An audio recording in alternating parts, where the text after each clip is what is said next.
Welcome back to the county seat. Today we are answering the question, why do county officials spend so much time at the legislature where there are other elected officials doing the business of the state? Well, we're going to continue that conversation and answer the questions on how important it is for county officials to be engaged with the legislature. To make sure both sides are represented, joining us today is the sheriff from Weber County, Terry Thompson. We have Representative Lee Perry, District 29 in northern Utah, from the House of Representatives here at the legislature, and we have Brett Milburn, who is a Davis County Commissioner. Gentlemen, thank you for taking the time. I know this isn't at your leisure, but it'll be a good conversation nonetheless. Just at somebody else's leisure, I'm sure. Exact. So I do want to start with a conversation about, I'm going to start with you, Lee, as to how important it is for you to get input from these guys when you are working on legislation. Well, as a member of the House of Representatives, one of the titles that's right over the Speaker's desk says Vox Populi, which is voice of the people. And in order for us in the House to do our job right, we have to be in touch with the people. And in order to do that, you have to reach out to county officials, city and mayors, and reach out to the citizens as well. But these folks in the county are as close to anybody in our communities as we can get, specific to law enforcement and the things that go on in individual counties. And I represent two counties, Weber and Box Elder. So I have to reach out to my commissioners in both areas, the sheriffs in both areas, and along with the mayors and city council. And it's critical because otherwise we wouldn't be doing what we're committed to do, and that's to represent the people. But there would be an argument that would say, okay, well, if it's Vox Populi and you're representing the people, your constituents get in touch with you, they complain about something, and then you respond and build a law. So aren't you fulfilling your obligation there? I am, but quite often they'll go to the sheriff or the commissioner and say, oh, this is something we got to fix. And sometimes it's not something that can be fixed just in the county level. It has to be fixed at the state level. And then that's when we get involved. So what happens? Does the sausage come out right? Boy, and all the times I've had people come to me and say, that Lee Perry's got this all wrong. And I'm just teasing, of course. And Lee and I have a lot of things we discuss, and we occasionally look at things differently, right, and have different perspectives. Mm-hmm. But really on Lee's part, and really with all of our representatives of Weber County, I can't tell you how really wonderful they are, because they're open, they allow us to come visit with us, they let us sit down with us, and they get pulled in 1,000 different directions up here, particularly this time of year. And so what I've tried to do in my area is try to keep in touch with them all year long, right? I don't try to wait until, the legislature's come and I need to talk to them. And so occasionally Lee may have accused me of being just a little bit annoying or obnoxious because he gets emails from me all year, every week, sometimes several a week, because I want him to know what's going on in Weber County, what's important to us, and how can he make really informed and educated decisions here if he doesn't know that.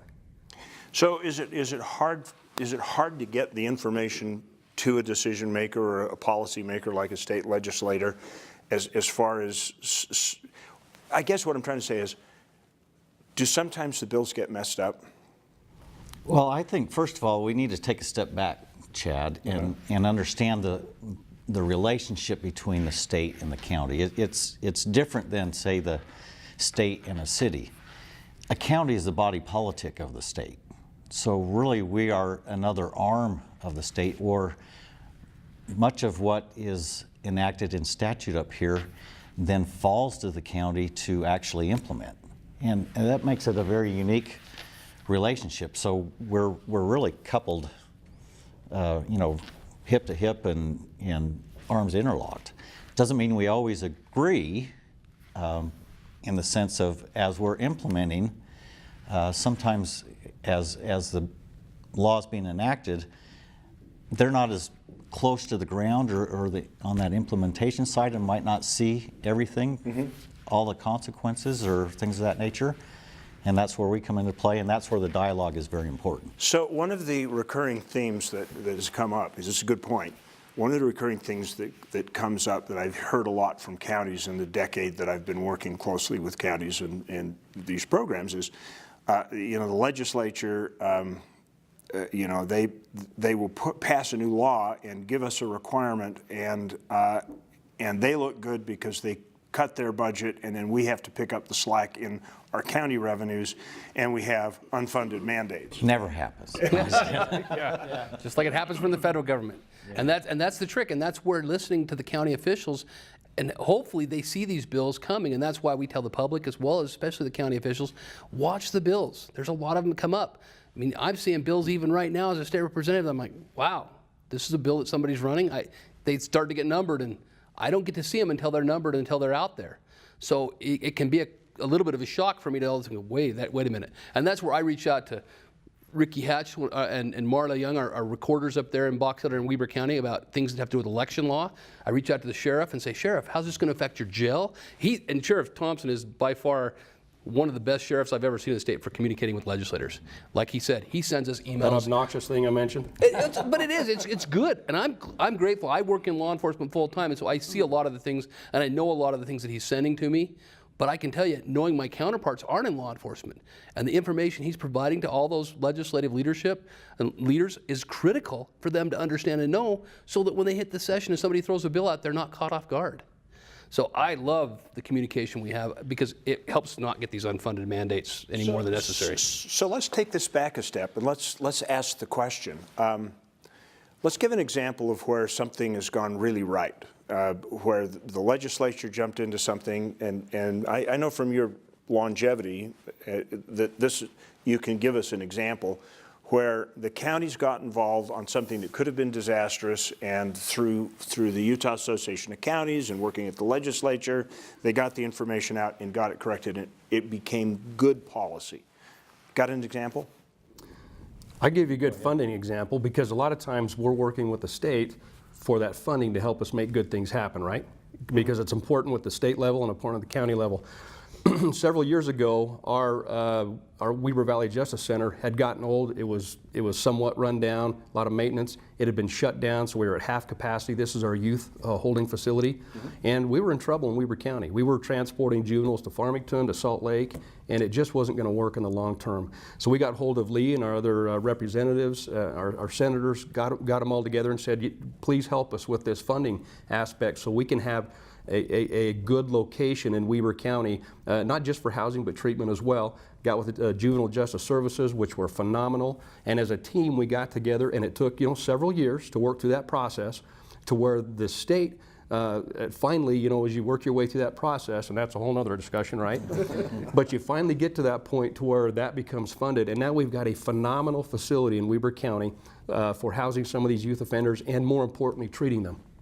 So it's just a great example of a good partnership. So does it have enough of a track record that you can see a reduction of recidivism with youth? We're still working our way there. That facility, while it's been in production of getting built for over a year now, will be completed in, I think March or April. Okay. So it's not quite done.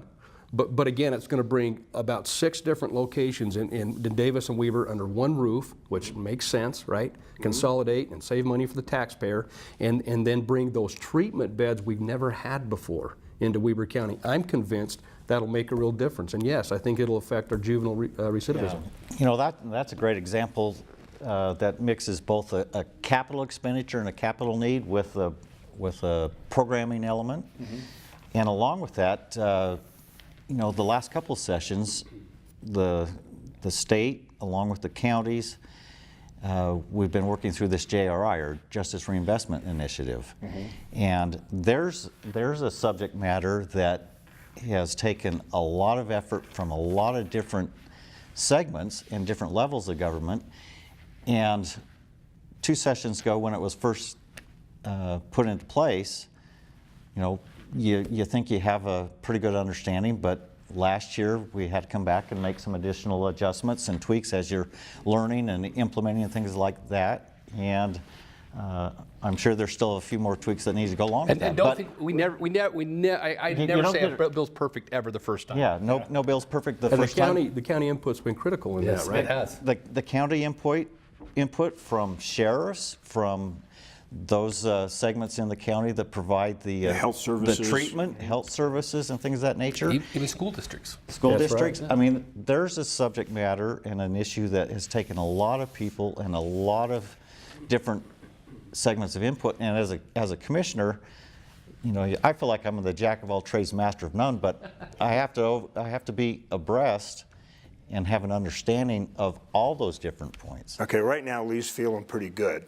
But I want to go the other direction and say, and I'm not picking on you No, that's personally, fine. but there's got to be a situation, an example where maybe the counties didn't get consulted and weren't part of the process, and the seasoning and the sausage that came out of the legislature was really bad. I mean, can you think of any exexamples where they just... JRI. Yeah, you just nailed it. I mean, that's one that covers both ends of that spectrum, and it really is that aspect of everybody generally likes the taste of sausage, but you don't want to see how it's made.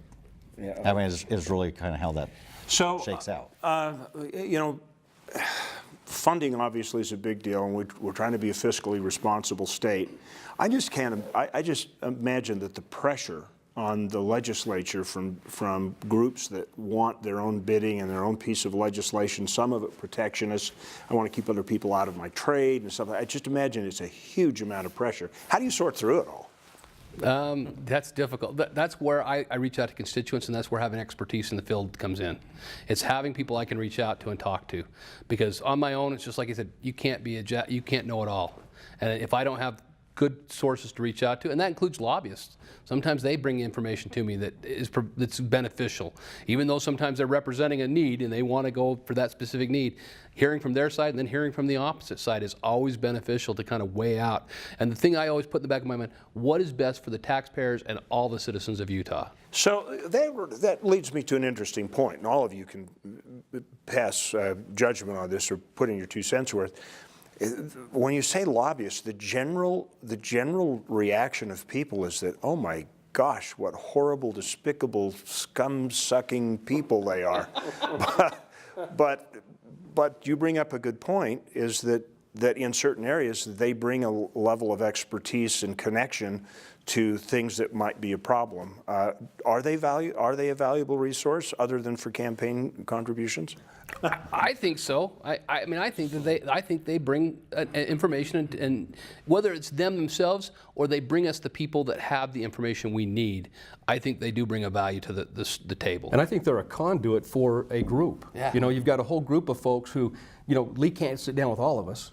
And so you have that representative, and yeah, a lot of times it's that lobbyist that can sit down and convey, you know, your interests and your concerns one-on-one with them, and there's some value in that. Well, the importance that I find in the lobbyist, and I think the sheriff would probably agree here, is we still have things that we're doing every day in administering our respective offices back in our counties. Yes. You know, the county work still goes on, and that needs to be taken care of. We can't be down here every moment of that 45 days and addressing and taking advantage of, you know, these folks are so busy that you only get them in real quick snippets of time, and having that lobbyist here to convey that message and have them be here to walk these halls and be ready to convey that message at a moment's absolutely notice. necessary. So you guys are thinking in terms of like the representative for the Sheriff's Association and Utah Association of Counties to help move those messages absolutely. along. So just kind of an interesting thought. Is there anything from a county perspective for either one of you that you thought when the legislation passed, it was, man, this is going to be good. This is just right. And then it implements and it just like the wheels fall off and the steering gets lost and there are no brakes almost immediately? We're early in session. I don't want to talk about those things. Well, I mean, historically, is there? Yeah, I don't want to bring up the past either. You know? We might try to fix it. Yeah, and that gets real dangerous sometimes. So.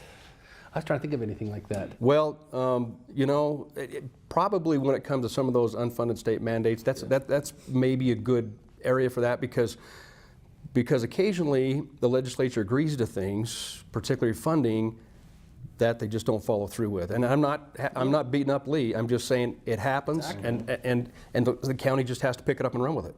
So that's probably one of those areas you look like, okay, we got a good thing going. We've made some good. We've come to some good agreements, and all of a sudden it becomes a little more lopsided. You see what I'm saying? My observation has been that sometimes it goes back to that original comment that I made as a body, not as an individual, because there are a lot of really good people in state and local government, and I admire all you guys. But occasionally I watch, and it's like, Okay, the state wants to look good by answering a constituent's problem. They pass a bill, but they don't want to add it to their budget, so they just make the counties raise property taxes or try and find another source for funding. And I've heard this multiple times. Yeah, good example. We have right now, this is the budget committee I'm on, we have a proposed almost $500,000 cut to not give more money to some of our health departments. Well, that affects the counties. Yeah. And we got to stop and say, wait a minute, is this a statewide issue or not? And are we going to pass this money? Because it's a health issue that goes across the state that we may need to deal with. So we have to look at that and say, how is that going to affect the counties? And it will, because they'll have to come up with the money to cover that or lay people off. Yeah, or in that particular I don't know exactly what the driving factor is, but if the money is cut, but the requirement to still do the job is there, Which is typically the case. is typically the case, that's where it gets a little concerning at the county level. And so how do you deal with it? Well, the law is the law. We're bound to follow the law. We try to have that conversation and find agreement and find the money to continue to take care of the job at hand, but sometimes follow up and tweak it in following years. Following years, but sometimes we're left having to readjust our budgets to So accommodate. I have to So that's when I get beat up by these guys. Yeah. And all the commissioners, like, what were you thinking? We kind of enjoy that, by the way. They do come back and beat us up when we do that. They're like, why did you do that? And it's like, I didn't, and that's where I say, why didn't you come tell me I was doing that? So it goes both ways. It does. And so I did want to give you a chance to come to the defense of your colleagues within the House. Sometimes it just doesn't really come up on your radar. You think, oh, this seems like a logical solution. Well, yeah, I'm going to be able to tout the fact that I cut taxes and I did all this great stuff, and I didn't go clear through and think. Yesterday we dealt with a bill that involved counties and cities and state employees about opening public information up about things that they put on, send out from state, city, and county resources. And the Utah Association of Counties lobbyist was there to say, you know what, the bill's not quite cooked all the way. We need to think about it because this could have a negative impact on county, city, and state employees. Valuable information for me to have. I'd kind of thought a little bit about it, but I tell you what, having the UAC representative there talking about it made a difference. Graham is a good case. I mean, there was a situation in Kane County where Graham, a request came in for somebody that just wanted to follow, and they said it would have cost them $200,000 if they had been required to give that person every phone record, every copy, every set of minutes they wanted. And so it had unintended consequences that nobody thought of. We thought we were getting transparency, and we've got bankruptcy instead. Right. Yeah. Absolutely. Good example. So how can this process improve? I mean, from a state legislator standpoint, I know you were interrupted getting here, and so I know how valuable your time is. How can this process improve with constituents and they're trying to access, and how the counties work with you? What would make your life better as a legislator representing them? If people would look at the things before they come up, and that's the honest truth, is we realize there's lots of bills out there. Find out what your expertise and area is, and watch the legislative website and mark in there and say, hey, I want to track anything that deals with this particular area. And then reach out to us and let us know. And know that your county officials are watching out for this. So if you see it and you say, hey, maybe Representative Perry won't respond back to me. I try to represent him and respond back as best I possible, but I also have, not everybody may have my phone number, but I guarantee you Sheriff Thompson does, the commissioners of Weber County do. Exactly. So they have my ability to reach me, and they're good conduits. So if you see it, reach out to the sheriff, reach out to the commissioners, reach out to those leaders and say, hey, we got to get this message to Representative Perry that this is a big deal to us in Weber County, Box Elder County, Davis County, wherever we are in the state of Utah. That's a great conduit. Can I give you an example of that? Mm-hmm. So we've got an organization in Weber County that is absolutely critical to us, and we think goes. As far as I'm concerned, my 30 years of existence in law enforcement, there's no other organization that does more for the demographic that we deal with. Our past offenders, and getting them back on track and addressing that recidivism. It's called Cottages of Hope. Now, to most people, and I was a little skeptical years ago when I first heard it, kind of sounds generic like other places. This group does more for our community, and we could do a whole segment on it. Mm-hmm. But what they do is they have all the community resources under one roof. A lot of these folks, even if you got resources, you can't get them there. We get them through one door, and we deal with everything from financing, budgeting. We get them into some really good pay, not just minimum wage, some good jobs. and we get them, we work on their tax returns that many haven't done for years, their credit scores. We get them into transportation, housing, and then we plug them in. We have good relationship with adult probation and parole, Weber Human Services, Midtown Clinic, people helping people, and we bring it all under one roof. I mean, it's just unbelievable what they do for folks, and Ogden's a unique community.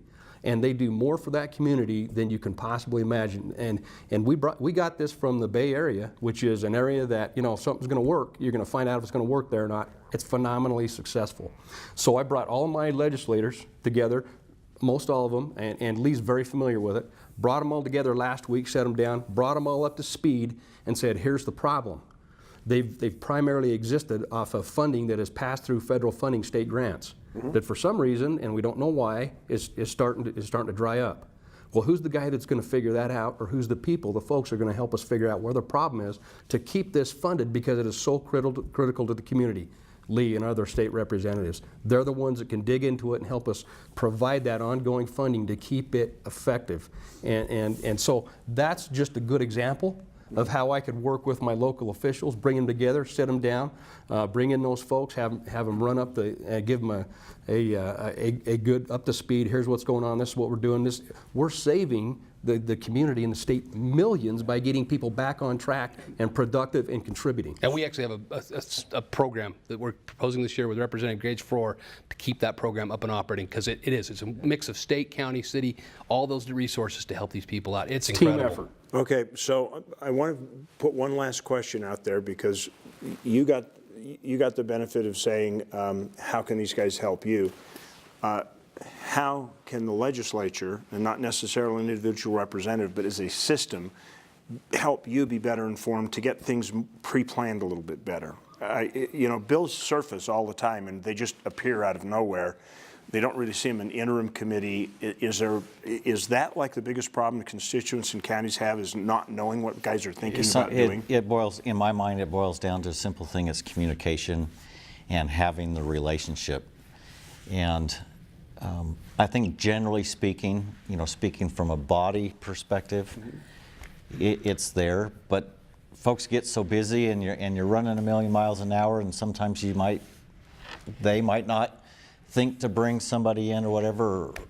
But just keeping an open dialogue and having trust with one another, and being very candid on issues. So is there a way that as individual citizens we can be more engaged in this process before interim and during interim? I mean, is there a resource we can go to so that we can do our jobs as citizens a little bit better of being engaged in the political and policy process? They certainly can go to the legislative website, and there are links on there that will allow them to know how they can do it, and they can track any kind of topic or whatever they want. There's a tracking system on there. With electronic communication today, you can know what's being dealt with in any specific category if you want to. Okay, I guess we need to do a show on how to read draft legislation with the lines out and the Yeah, we probably should. That's a little more complicated, but you can at least know that there's something going on, and then you can call me. I had a constituent from Weber County call me last night and say, the bill we're talking about with the communication I was telling you about, he was concerned about it. He goes, how did you dare vote that out? I told you that I thought that was a bad piece of legislation. I said, I didn't vote it out. It was held in committee to get fixed.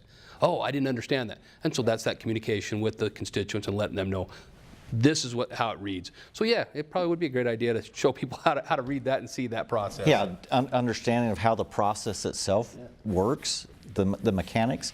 But Representative Perry, I think, hit the nail on the head too. Is there additional resources besides just the guys at the top? It's those of us that interact and are implementing the laws on a daily basis that, we're happy to hear that information or get feedback, and then we can help filter that information up, because these guys are so busy, and they're a part-time legislature, that there's some gratitude in that. and there's some absolutely great things regarding being part-time. Absolutely. What I was alluding to there is they have lives too, and their careers and everything, and so they can't be right there every day. We're the boots on the ground. Where the rubber meets the road. We're interacting with these folks in the community and our neighborhoods at the grocery store and everything else, and then we can filter that information up. Great. Gentlemen, this has been a great conversation. Hope it's helped you at home. Thank you for joining us for this part. We'll continue by taking a personal look at what it takes to actually navigate the legislature from a legislator's perspective when we come back. Get your track shoes on.